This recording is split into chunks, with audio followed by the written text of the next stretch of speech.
Welcome to the Informed Pregnancy and Parenting Podcast. I'm your host, pregnancy-focused chiropractor, Dr. Elliot Berlin. My guest today is a very talented singer, actress, and fellow podcaster who's been working since age 3. I have to tell my kids about this. Nearing the end of her first pregnancy, her baby is in a breech presentation, and she's having to make last-minute decisions. Jenna Ushkowitz, welcome to the podcast. Thank you for having me. I love your musical voice. Oh, everything is a song. Even when you say thank you for having me, I think we should do the whole episode in a song. Just a long melodic podcast. Yeah. Okay. Where are you from originally? I grew up on Long Island in New York, but I was born in South Korea. Okay. Born in South Korea and left South Korea at? Age 3 months. I was adopted. So my parents, Brad and Judy, picked me up from the airport at JFK. I was brought over by some military guys who were coming back from Korea. And yeah, I grew up in Queens for a little bit, and then we moved to Nassau County on Long Island. Do you know anything about the first 3 months? I don't. I have a picture of my foster mom who took care of me in I guess you'd call it an orphanage. I hate that word, but some place I was going through my transition. And I don't know a ton. As I learned over the years about adoption in Korea, lots of things are made up. It was a very shameful time to give up babies, and also culturally it's shameful. So we don't know a lot about our past. I mean, is it possible that the person in the picture is not even your foster mom? Well, no, I think that was actually from the adoption agency who sent that to my parents, being like, she's well taken care of. She's coming. They got like some pictures over the 3 months time where they found out they were getting me. Oh. Yeah. Yeah, what's better than orphanage? Like pre-adoption pit stop place or? I like the pit stop. That sounds right. Awesome. So your earliest memories are in Long Island? Oh, yeah, for sure. I actually don't have a lot of really young childhood memories. Some of my most profound childhood memories were started working. So I worked very early on. I was like the little kid who would go up to the tables at dinner and say hi to all the other families. And they're like, who's this cute little Asian girl? So my parents put me in modeling and acting, and I did probably 150 commercials from the time I was 3 until I was 12 or 13. Wow. That's a very prolific number of commercials. It was a lot. Lots of print jobs. I did Sesame Street growing up. We can talk about that. And then I also, some of my best memories were from my debut on Broadway when I was 9. 9? Okay. I mean, at 3, you couldn't have done a lot of training. No, you're just cute and friendly and you smile real big. And, it's just having personality and not being scared of the camera and a lot of people, which then trains you to kind of be that people person and learn how to be on a set at a very young age. And then at some point, is there formal training? Yeah, for sure. I think as I got a little bit older, obviously not 3, probably around 6, 7, maybe even younger, I started dance class and singing lessons. And that's where I really found my love for theater. So I'm living in New York, obviously, Broadway was the Mecca. And, I just fell in love. Most people do the pit stop of community theater. I went straight to Broadway. Because you already had your pit stop in Korea. Yes, that's right. In Korea and my non-orphanage, and then, straight to Broadway. So what'd you do on Broadway? My first show was The King and I, the revival with Lou Diamond Phillips and Donna Murphy. I was 9. I was in 4th grade. I did go to school, but I just didn't go on Wednesdays. Well, so the rehearsal process is about 6 weeks, and legally the union has a tutor for you for that time. You go to school for a couple of hours a day. But when I was doing the show, Long Island's 45 to 50 minutes out of the city. So my dad bought a minivan so that I could recline my seat in the back and go to sleep after the shows at night. King and I is notoriously long show. It's 2 hours and 45 minutes. So I would probably get home around midnight. So I would sleep, he would carry me inside, and then I'd go to school around 9 a.m. the next day. Wow. That's intense. I loved it. I loved it. Oh, so Wednesday there's matinee? Yes, Wednesday's a matinee. So I would either go to school for like an hour and a half, or I would just get out of it completely and just not go. And my teachers were all like so thrilled that they had a student on Broadway, that they were just so supportive and amazing, and were fine with me missing school one day a week. Yeah, I know you're outgoing, and I mean, now you've been through so much more, but walking out on Broadway stage with a theater packed with people, I mean, that seems intimidating to just about anybody. Yeah, you'd think so, but I think as a kid, you have this like fearlessness, like now it's much scarier to me than, fourth grade. We were in like so much of the show as well. I don't think I thought about it. It was like extracurricular activities for me. I loved it. We got to wear these like ornate, beautiful costumes, and there was like 14 kids. So it wasn't like where you're the only kid around a ton of adults. Like we had like, a huge family.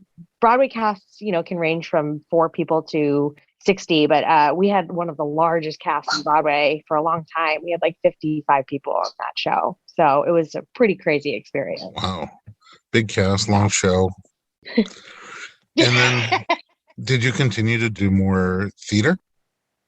Yes, theater was certainly my track for many, many years following that. I fell in love with Broadway after The King and I.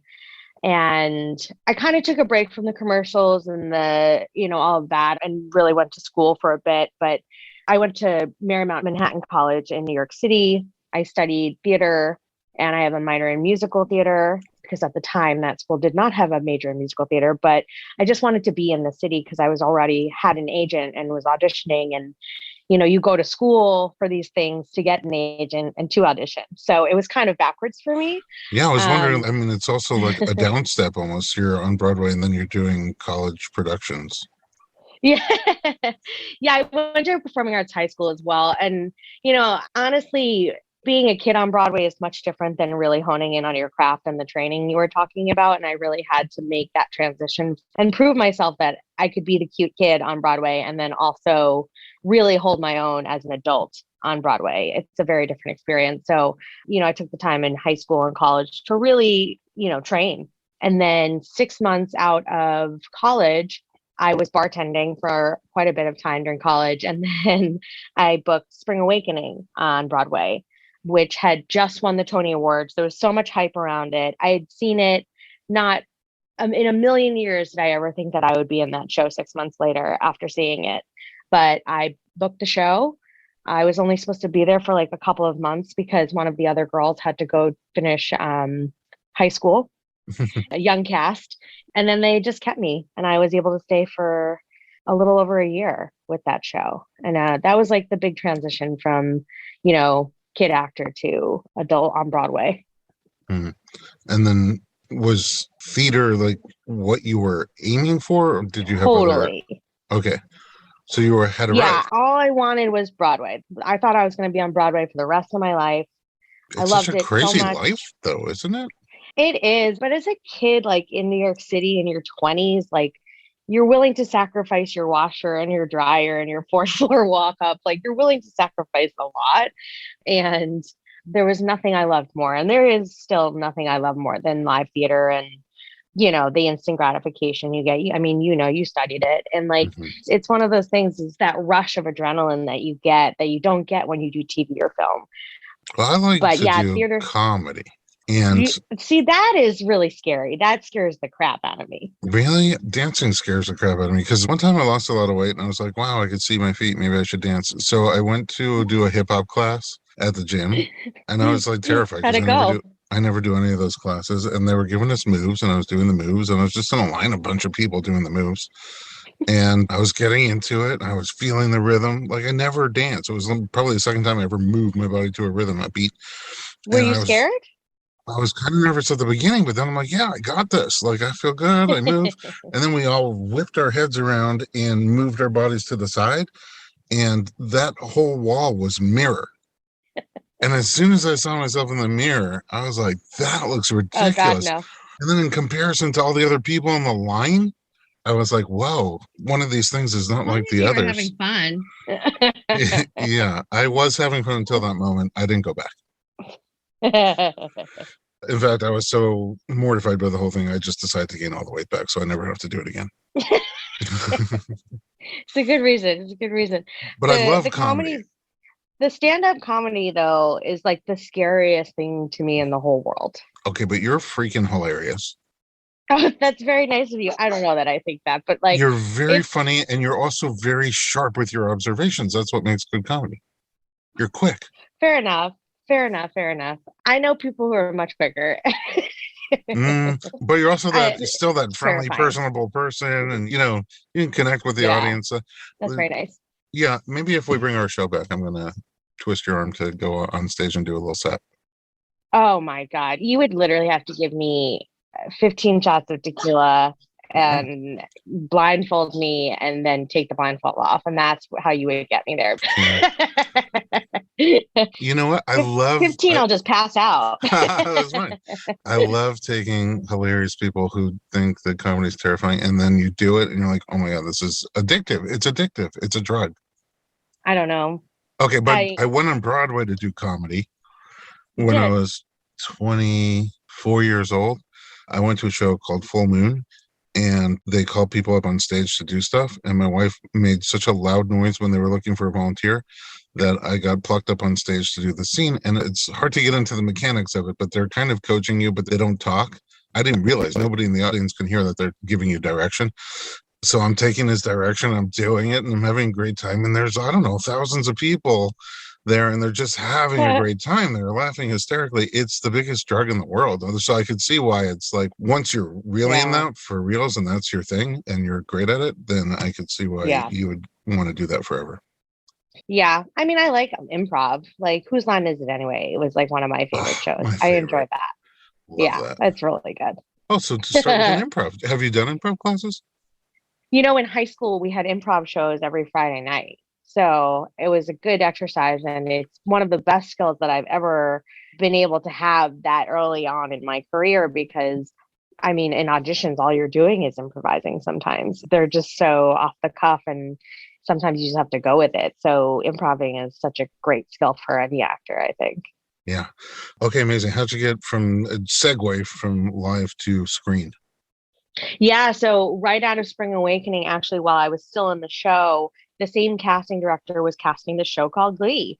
And none of us had really heard about it, but the roles for the pilot were so kind of ambiguous and could have been anybody, really. So we all auditioned for it out of New York, but we knew it was shooting in LA. And I went in and sent my tape in and kind of messed up a little. And the role that I played on Glee, her name was Tina Cohen, I think at the time, or Tina C, had no lines because she had a stutter in the pilot, and she had Tourette's in the pilot.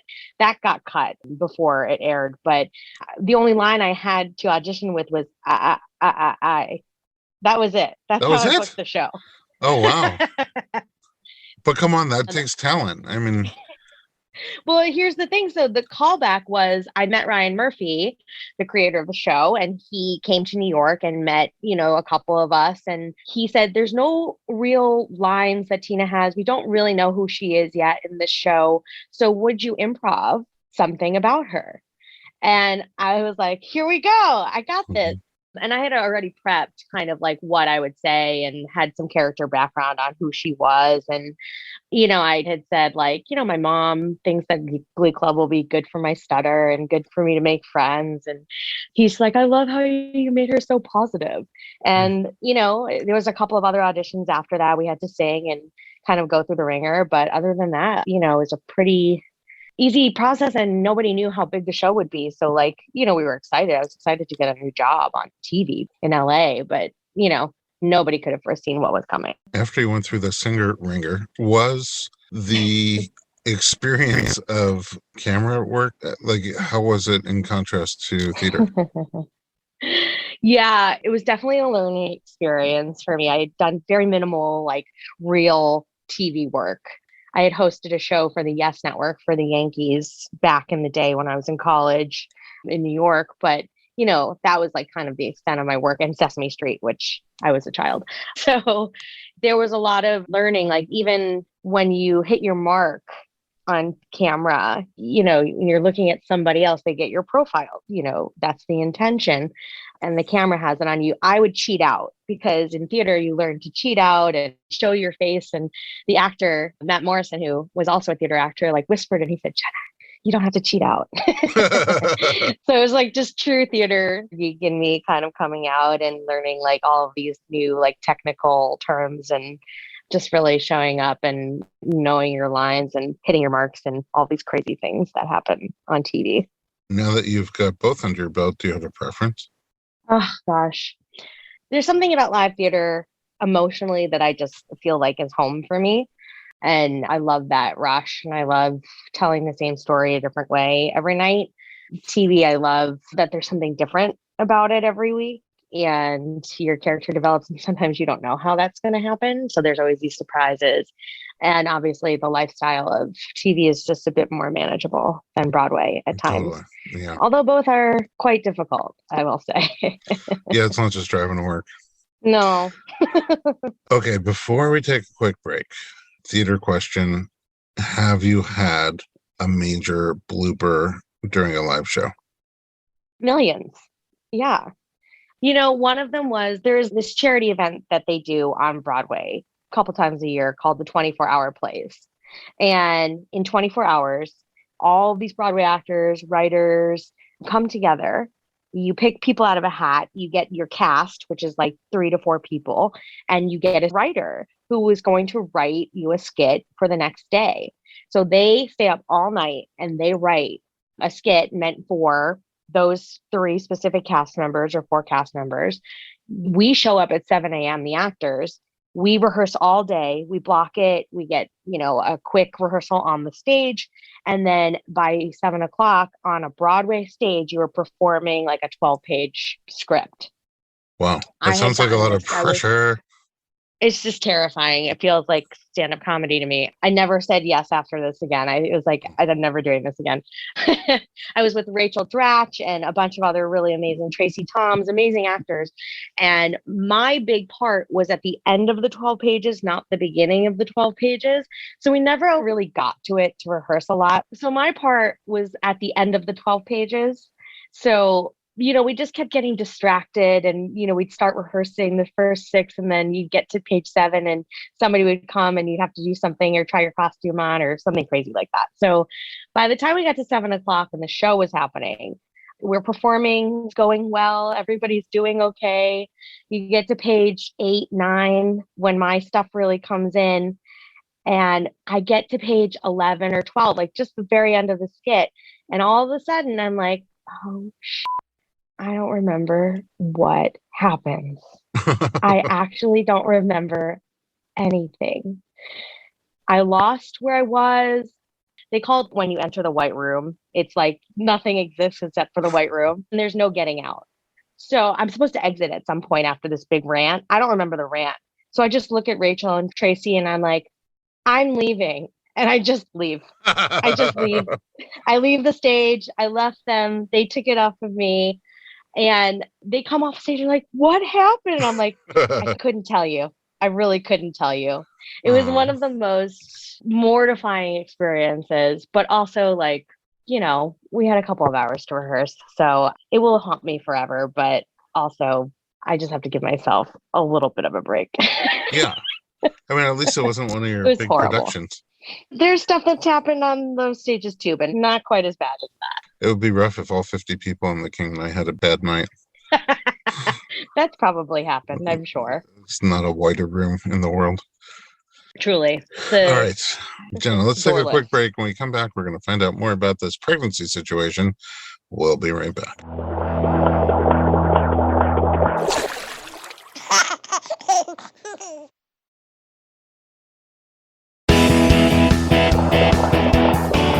Welcome back. We're talking to Jenna Ushkowitz. Okay, we're talking really to 2 people, you and the little one growing inside you. That's right. She's pretty cooked. She's almost ready to pop out. Where did you meet your partner? My husband, David, I met on a dating app.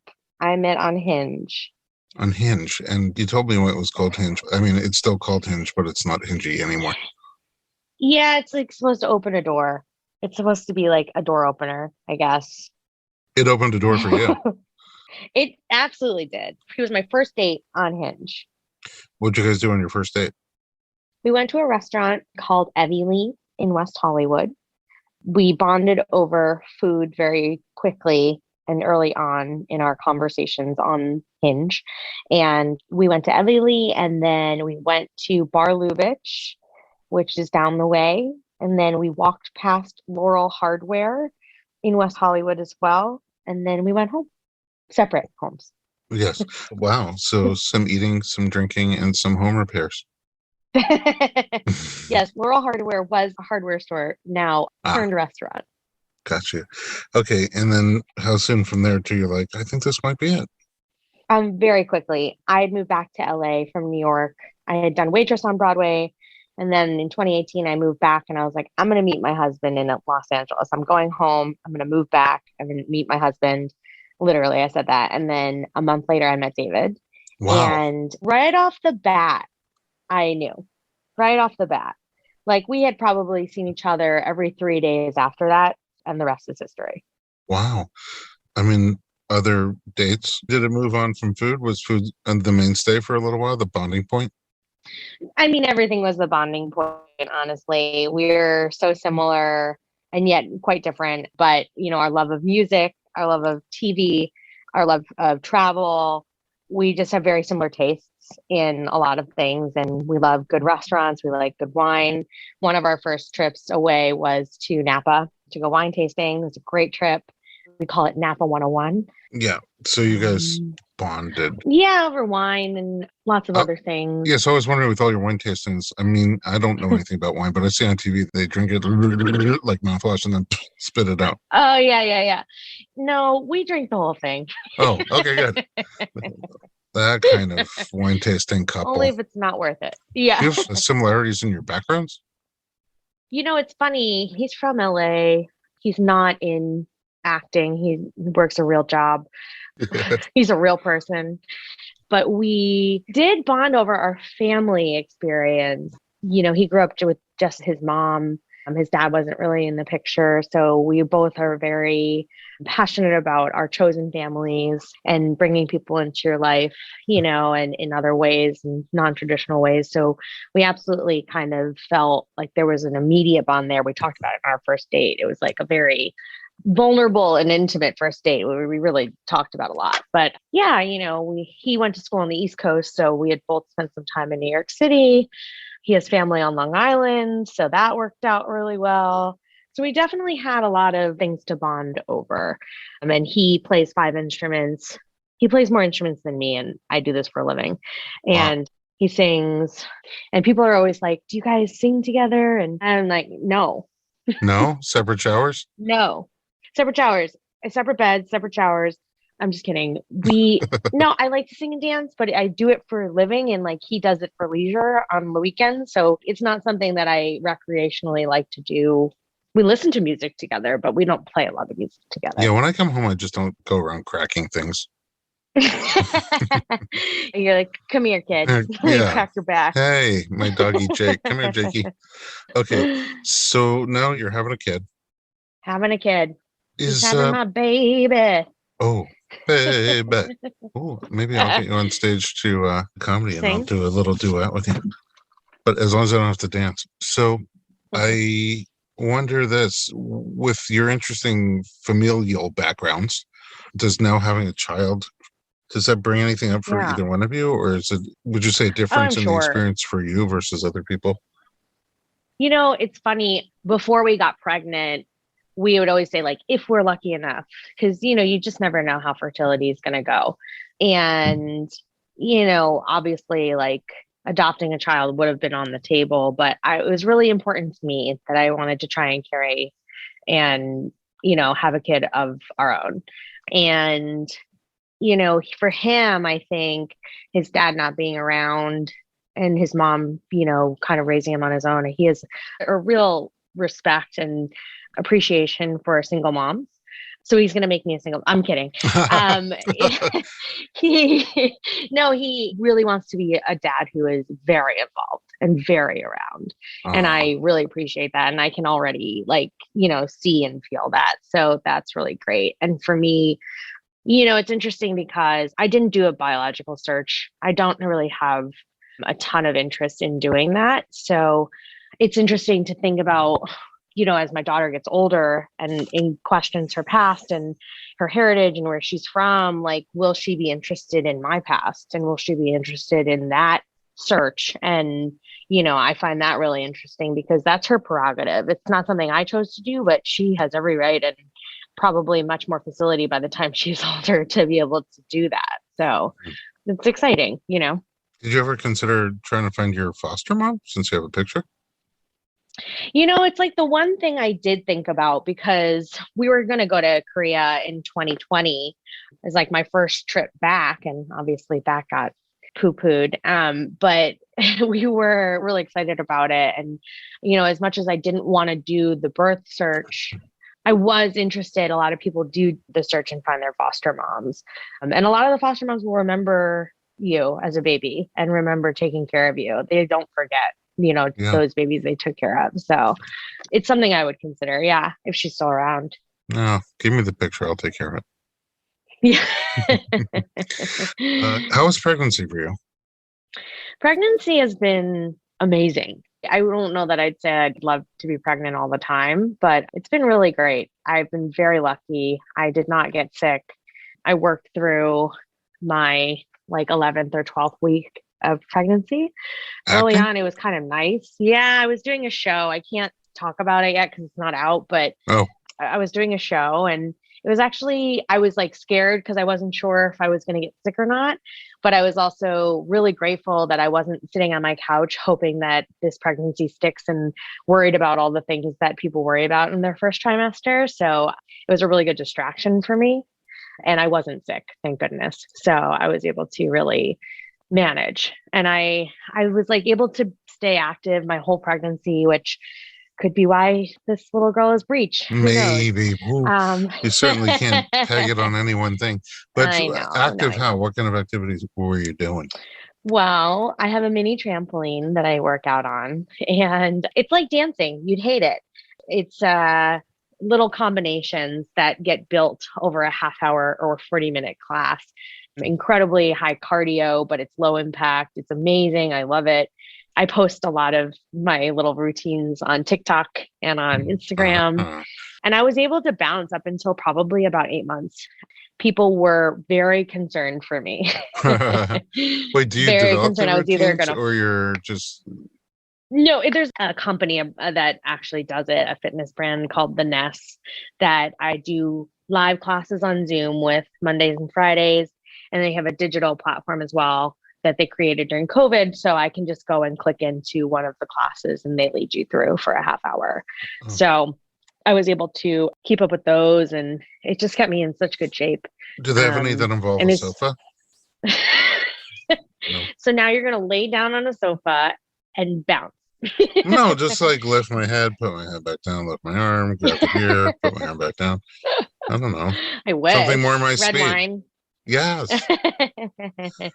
A slow bounce is what we call it. Now the only thing I'm bouncing on is a yoga ball, but so I do that and toning and sculpting. I do that and toning and sculpting. Yeah. Whatever. Okay. Couch surfing. That's me. What was your plan for birth? My plan for birth was I was hoping for a medicated vaginal birth. I was hoping for a walking epidural, but right now, because of COVID, my doctor informed me that there is no tubes for the walking epidural. So my hospital is not offering that. Oh, no. Unfortunately. Yeah, but things are changing anyway. So Perhaps. I'm now shifting to a potential C-section. My baby is breech. She has not moved since 22 weeks. She is still in the same spot. It's confirmed. And I have an ECV scheduled for 4 days from now, which I am not sure that I am going to do. I have a question for you. Do people have a hard time spelling Ushkowitz? They have a hard time pronouncing it, and they have a hard time spelling it. Yes. which is why I'm so glad that I married somebody with a great last name. It's partially why I married him. Stanley is my new last name.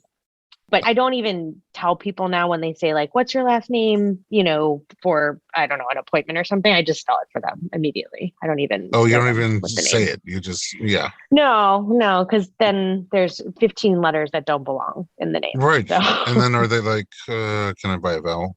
What's the background of the name? My dad is Sicilian and Russian. So it's Russian. Oh, so they just smushed it together and made a Sicilo-Russian. Exactly. Oh, that's cool.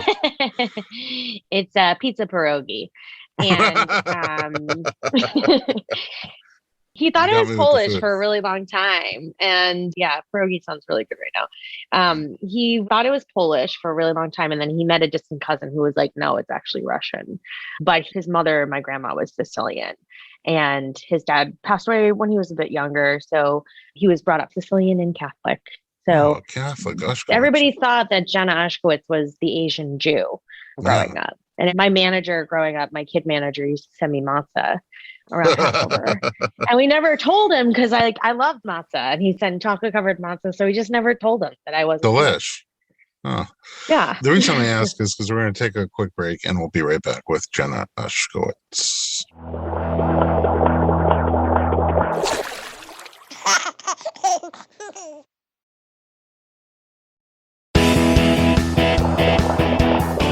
Welcome back. We're talking to a very, very pregnant Jenna Ushkowitz Stanley. So, if you have a boy, would it be Stanley? It's a possibility, right?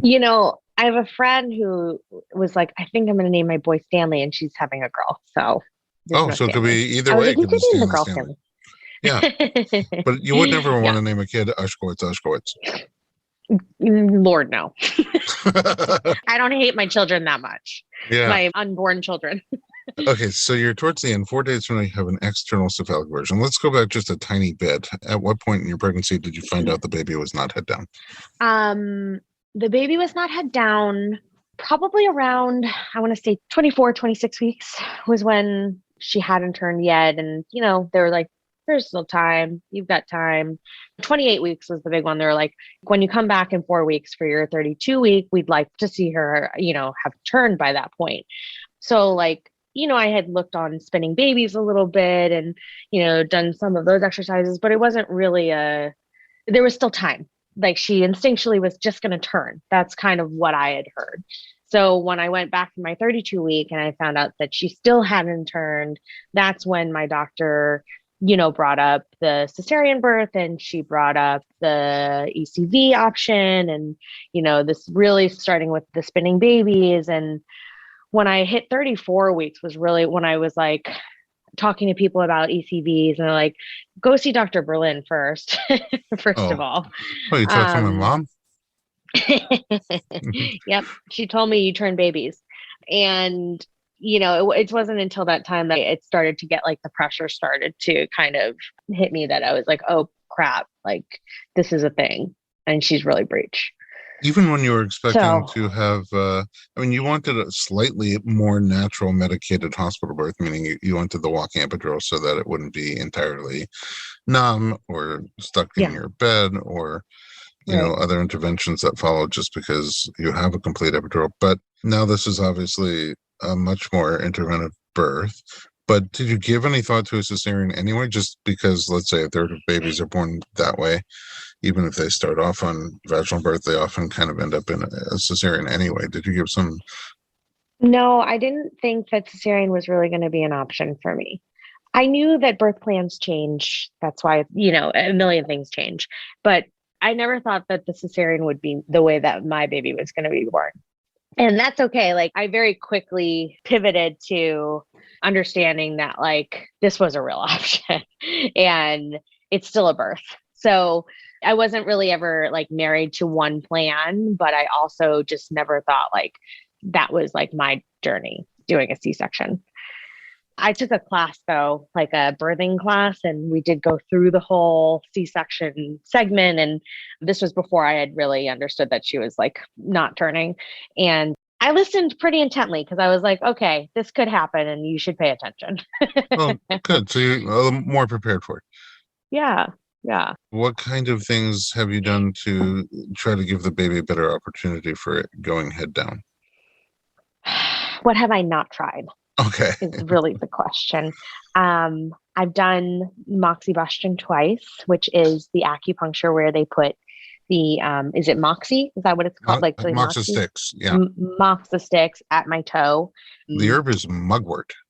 Interesting. Sounds like a What's Harry in there? Potter potion, mugglewort. I have swam in a pool. I have done headstands. I have done forward flips. I swam. I have done the inversions off the couch, the spinning babies, magical 3, whatever you call it. I have sat on a yoga ball. I've done the right angle because I used to do a lot of yoga. So I did a right angle handstand. I've seen you for pelvic massages and loosening up my ligaments and chiropractic work. Yeah.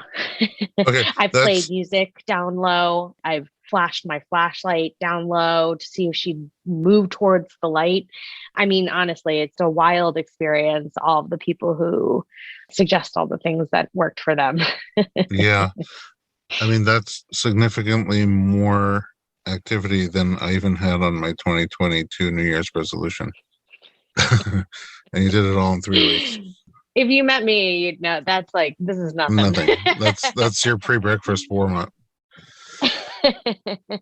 Okay, so you're facing an external cephalic version, an ECV, where you go to the hospital, they give you some drug, usually to relax your uterus, and they manually try through your belly to avert the baby from not head down to head down. What could possibly go wrong? What could possibly go wrong, Dr. Berlin?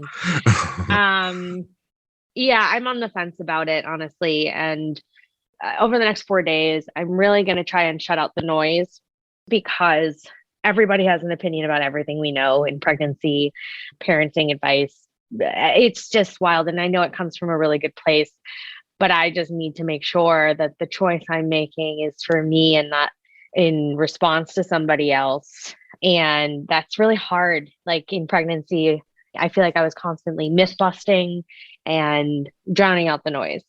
And, you know, my concerns are I have an interior placenta, and I don't know if that creates any higher of a risk, but my placenta is in the front.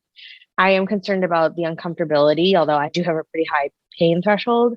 And most importantly, I'm just obviously concerned that, like, I don't know, it sounds a little woo-woo, but like that I'm willing her to do something that she doesn't want to do.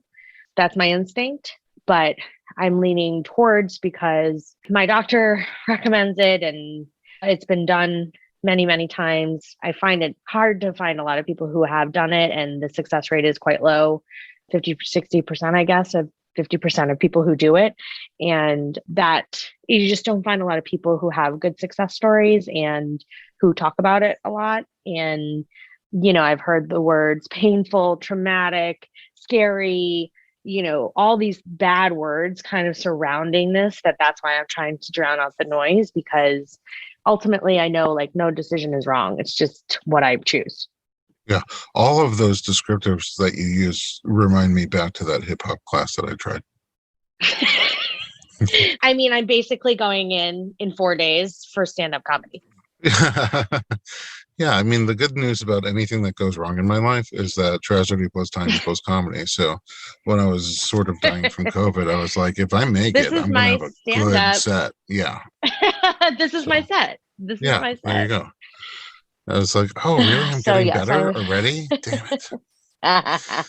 All right. So, I mean, you know, we're going to keep doing our jam. It could be that you'll decide to do the ECV, and if you do, it may or may not work. You know, I've shared my thoughts about it with you. And not only is there no wrong choice, I think that you're looking at a bunch of great choices instead of like which is the good choice and the bad choice. It's just which one has more personal pros and cons. Right. And what sort of risks or downsides are you willing to take for what sort of upsides? And it's tough to make that choice. You know, if we had a crystal ball, then we'd be like, oh yeah, definitely I'm going to do that, or heck no, I'm not going to do that. But we don't. So you kind of have to go with your gut. Right.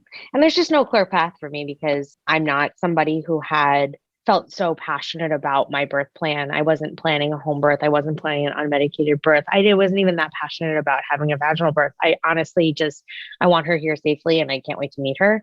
But, I wanted to know that I was trying to do everything I could for the plan that I had initially had in my mind and my instinct and what I initially wanted. But if that's not her journey and our journey, I'm excited for the C-section when they hold her up like Simba and I get to meet her. I love that. That's the way it's going to be. I love that at the moment. Again, these are the options. Don't know where we're going to head, but you're good with whatever path it ends up being to you holding this wonderful little baby in your arms. And that's really cool.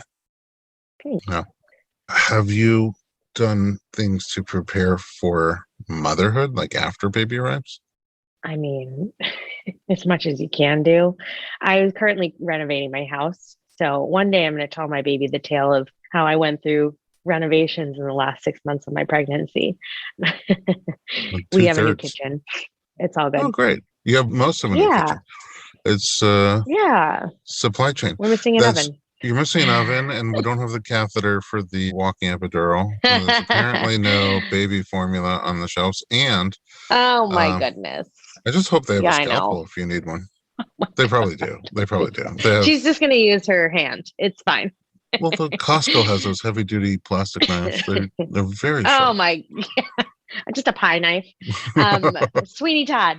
I'm as prepared as I'll ever be. I did all the things. Her nursery is ready. I hired a postpartum doula because my family is in New York, and partially because I just wanted to hire somebody that I could boss around. So because the baby's going to boss you around.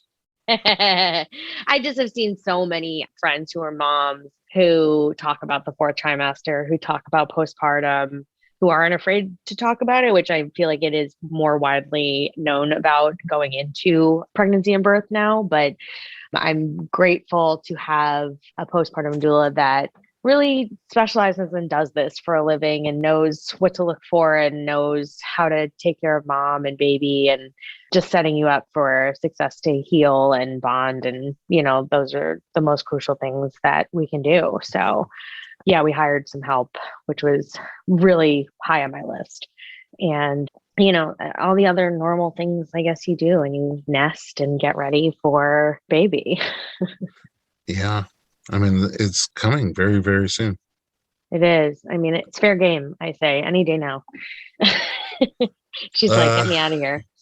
I think also, whichever way the baby comes, the lifelong activity, being an active person, taking care of yourself, keeping, a healthy cardiovascular, a healthy weight, and eating well, I think you just recover so much faster from either birth. I had a patient who was literally hiking within 2 weeks of having her C-section with their first baby.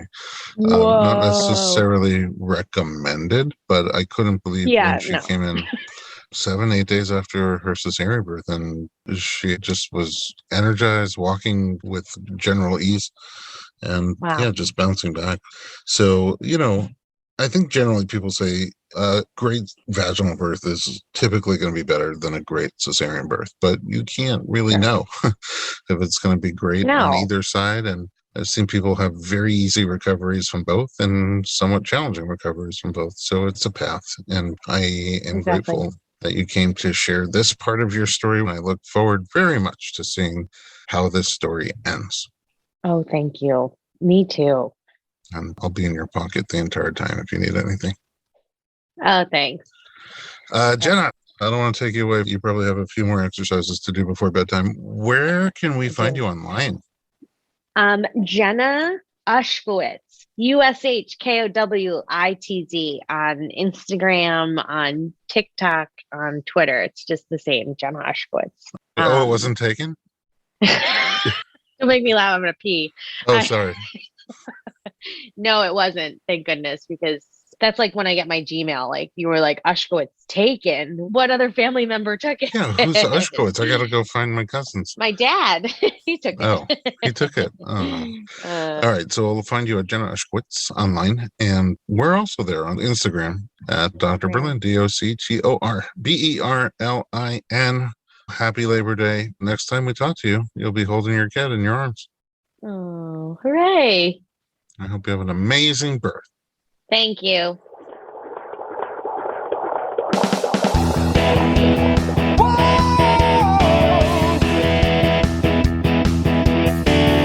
Doctor, give me the news. I got a whole lot of questions for you. This kid's gonna test my will. I got a lot to learn, and my baby's due.